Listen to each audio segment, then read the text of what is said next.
sedia mendengar. Sejak kulihat wajahnya, ku yakin pada firman-Nya dan menyerahkan bimbangku di dalam saat yang teduh.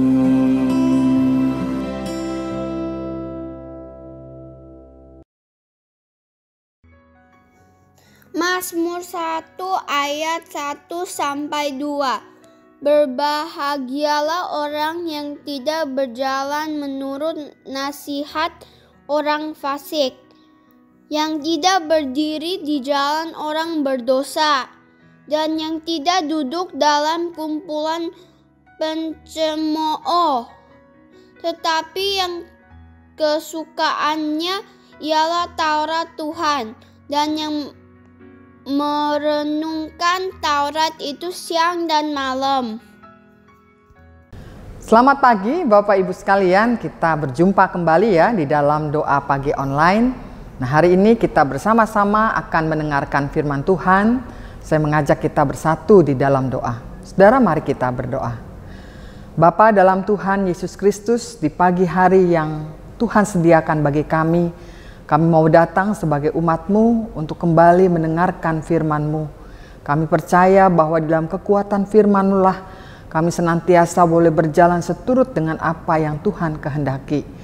Berikanlah kami hati yang selalu terbuka ingin belajar, sehingga dengan demikian kami boleh menjadi anak-anak Tuhan yang senantiasa melakukan apa yang Engkau kehendaki. Di dalam nama Tuhan Yesus Kristus kami berdoa. Amin. Saudara, firman Tuhan pada pagi hari ini terdapat di dalam 1 Petrus pasal 1 ayat 17-21. Demikianlah firman Tuhan. Dan jika kamu menyebutnya Bapa, yaitu Dia yang tanpa memandang muka menghakimi semua orang menurut perbuatannya, maka hendaklah kamu hidup dalam ketakutan selama kamu menumpang di dunia ini. Sebab kamu tahu bahwa kamu telah ditebus dari cara hidupmu yang sia-sia yang kamu warisi dari nenek moyangmu itu, bukan dengan barang yang fana, bukan pula dengan perak atau emas, melainkan dengan darah yang mahal, yaitu darah Kristus yang sama seperti darah anak domba yang tak bernoda dan tak bercacat. Ia telah dipilih sebelum dunia dijadikan, tetapi karena kamu baru menyatakan dirinya pada zaman akhir, oleh Dialah kamu percaya kepada Allah yang telah membangkitkan Dia dari antara orang mati dan yang telah memuliakannya, sehingga imanmu dan pengharapanmu tertuju kepada Allah.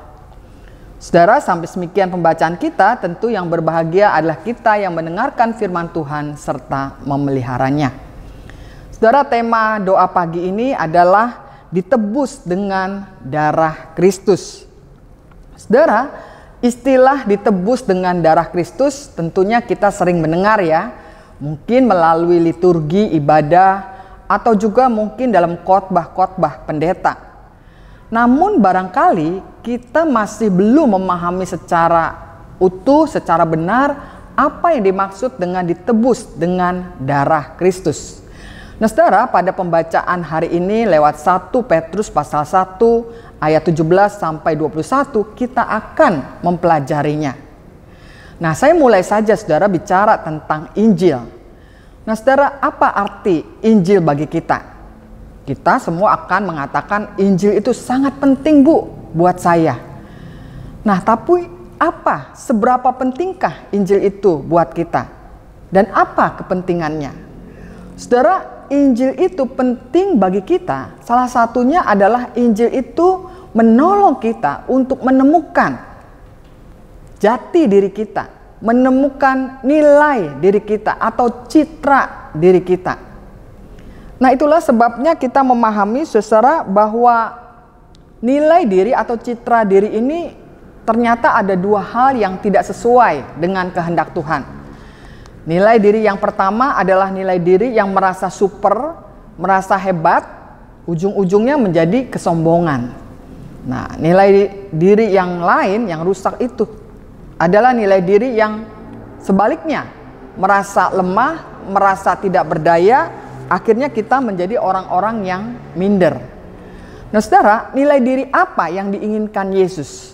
Nilai diri yang diinginkan Yesus adalah nilai diri di mana kita menyadari bahwa kita adalah orang-orang yang rapuh, orang-orang yang penuh dengan segala kelemahan. Namun di dalam kelemahan itulah kita senantiasa dan mau terus-menerus tanpa terkecuali begitu ya, bergantung kepada Tuhan. Sehingga di dalam kebergantungan kita kepada Tuhanlah kita tahu bagaimana kita harus hidup atau menghidupkan firman-Nya, sehingga kita memiliki integritas di dalam hidup ini. Nah, itulah saudara, nilai diri atau citra diri yang harus kita miliki. Di dalam pembacaan kita saudara pada hari ini, teks dari firman Tuhan ini menggambarkan tentang orang-orang Israel yang ada di perantauan. Nah, ketika mereka ada di perantauan, saudara-saudara, nampak sekali nilai diri mereka itu sangat lemah. Kenapa? Karena pada saat itu mereka mengalami apa yang disebut dengan krisis identitas. Mereka tidak memiliki, seakan-akan mereka tidak memiliki tanah air, memiliki bangsanya, sehingga mereka menjadi orang-orang yang merasa lemah, tidak berdaya. Dan dikatakan di dalam 1 Petrus 2 ayat 12, mereka ada di tengah-tengah bangsa bukan Yahudi. Nah, lalu mereka juga termasuk kategori orang-orang yang termarginalisasi karena pekerjaan mereka sebagai budak atau hamba, yang artinya mereka tidak memiliki hak istimewa. Dan yang ketiga juga, mereka adalah orang-orang yang sering kali mendapatkan hinaan, ejekan, dan mereka berkali-kali difitnah dan dinista. Keadilan pun, atau maksud saya ketidakadilan pun seringkali mereka alami di tengah-tengah tekanan berbagai macam dari pihak-pihak penguasa pada waktu itu. Nah, itulah sebabnya di dalam surat Rasul Petrus ini, Petrus mau mengangkat apa sih status mereka itu. Nah, di dalam 1 Petrus 1 ayat 18 dikatakan, sebab kamu tahu bahwa kamu telah ditebus dari cara hidupmu yang sia-sia yang kamu warisi dari nenek moyangmu itu, bukan dengan barang yang fana, bukan pula dengan perak atau emas, melainkan dengan darah yang mahal, yaitu darah Kristus yang sama seperti darah anak domba yang tak bernoda dan tak bercacat. Nah, saudara, jadi walaupun Rasul Petrus mau mengatakan di sini, walaupun mereka itu adalah orang-orang yang termarginalisasi begitu ya, tetapi mereka harus tahu apa status mereka itu di mata Tuhan. Status mereka itu adalah sebagai anak-anak Allah, dan hal itu bukan dihasilkan dari ketaatan mereka, ya, tapi sebaliknya, justru ketaatan mereka lah yang menjadi wujud dari status sebagai anak-anak Allah. Jadi beda ya Bapak Ibu di sini, bahwa justru karena mereka sadar bahwa status mereka anak-anak Allah, karena itulah mereka harus taat. Nah, saudara, Allah lah yang sebenarnya menjadi inisiator, yang menjadi eksekutor penebusan, sehingga kita mendapatkan status itu, yang membuat kita ini menjadi orang-orang yang berharga, walaupun dunia di sekitar kita menghina kita, mengejek kita, menista kita. Tetapi dengan kata lain, disinilah Injil Yesus Kristus memberikan satu landasan yang kokoh tentang identitas kita. Nah, mengapa saudara identitas ini penting atau kokoh, harus kokoh di dalam hidup kita? Karena memang Yesus Kristus saudara menebus kita itu bukan dengan barang fana, ya. Tuhan Yesus menebus kita dengan harga yang sangat-sangat mahal. Perlu kita ketahui bahwa praktek penebusan, saudara-saudara, itu bukanlah hal yang asing ya bagi orang-orang di budaya Yunani maupun juga Yahudi. Banyak hal bisa ditebus. Misalnya menebus budak atau menebus tawanan perang atau juga mungkin benda-benda tertentu begitu. Tapi inti dari penebusan itu adalah kelepasan. Kelepasan dari kepemilikan, ya, kelepasan dari kepemilikan yang lama masuk kepada kepemilikan yang baru. Nah, saudara, penebusan tersebut terlihat menjadi begitu berharga ketika dikontraskan dengan apa yang ditebus tentunya. Ya. Tebusan yang mahal biasanya hanya diperuntukkan bagi barang-barang yang mahal juga. Ya, seseorang mau menebus dengan mahal kalau barangnya juga kualitasnya bagus, mahal begitu ya, saudara. Nah, tetapi tidak demikian dengan Allah. Justru kita ditebus dari cara hidup kita yang dahulu, yang sia-sia. Yang di dalam kata sifat dari kata sia-sia ini berarti tidak berguna, tidak berharga. Nah, apa yang dimaksud dengan tidak berguna dan tidak berharga itu? Karena hidup yang sia-sia itu adalah hidup yang memberhalakan. Ya, kalau pada zaman dulu memang memberhalakan para dewa begitu ya. Tapi kan di zaman sekarang yang namanya berhala ini berbagai macam jenisnya ya. Dari harta, uang, kekayaan, ya, bahkan manusia pun bisa menjadi berhala ya kalau kita tidak sadar ya akan hal itu. Nah, saudara, tebusan yang diberikan oleh Kristus ini itu bersifat kekal dan mulia serta sempurna. Kekal itu karena kalau kita kontraskan dengan barang yang fana. Mulia itu kalau kita bandingkan dengan emas atau perak. Sempurna itu karena menunjuk kepada darah anak domba yang tak bercacat dan tak bercela. Nah, apa arti semuanya itu, saudara? Kenapa Allah mau menebus kita dengan darah anak domba? Ya tidak lain karena maksud semuanya itu untuk membuktikan kemurnian imanmu yang jauh lebih tinggi nilainya daripada emas yang fana, yang diuji kemurniannya dengan api sehingga kamu memperoleh puji-pujian dan kemuliaan dan kehormatan pada hari Yesus Kristus menyatakan dirinya. Nah, saudara, betapa luar biasanya akan hal ini. Sehingga disinilah kita belajar bagaimana kita menyadari akan identitas kita, akan citra diri kita, akan nilai diri kita. Nah, sekarang saudara-saudara, apakah saudara dan saya itu sama-sama memiliki nilai diri dari perspektif Allah? Ataukah justru kita membiarkan diri kita ini melihatnya dari perspektif dunia yang mendefinisikan kehidupan saudara dan saya?